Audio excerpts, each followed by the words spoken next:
Hello, kids. The story we're going to read this week for English is called Where the Wild Things Are.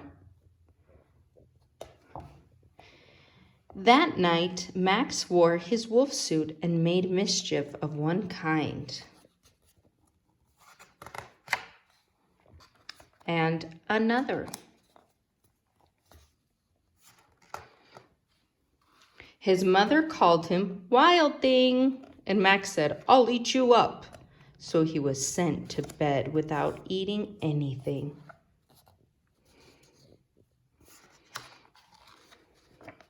That very night in Max's room, a forest grew. And grew.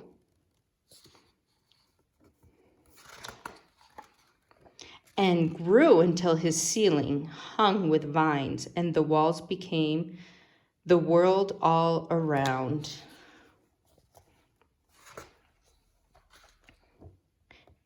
And an ocean tumbled by with a private boat for Max, and he sailed off through the night and day.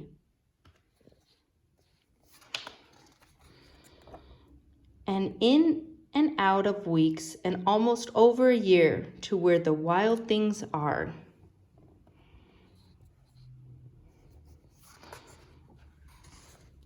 And when he came to the place where the wild things are, they roared their terrible roars and gnashed their terrible teeth and rolled their terrible eyes and showed their terrible claws.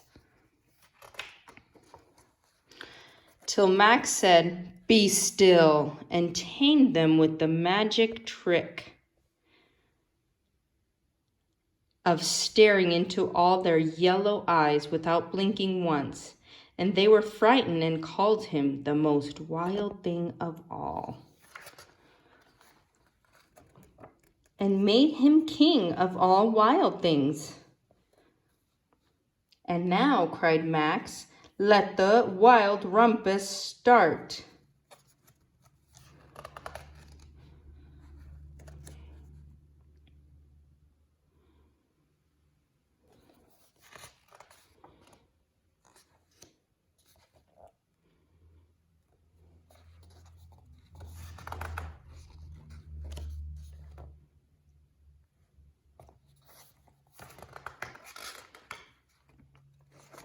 "Now stop," Max said, and sent the wild things off to bed without their supper. And Max, the king of all wild things, was lonely and wanted to be where someone loved him best of all.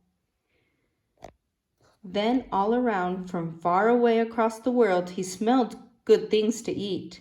So he gave up being king of where the wild things are. But the wild things cried, "Oh, please don't go. We'll eat you up. We love you so." And Max said, "No."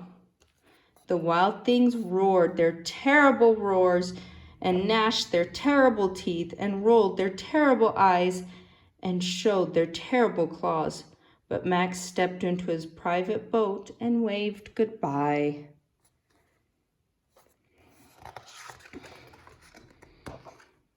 And sailed back over a year and in and out of weeks and through the day. And into the night of his very own room, where he found his supper waiting for him.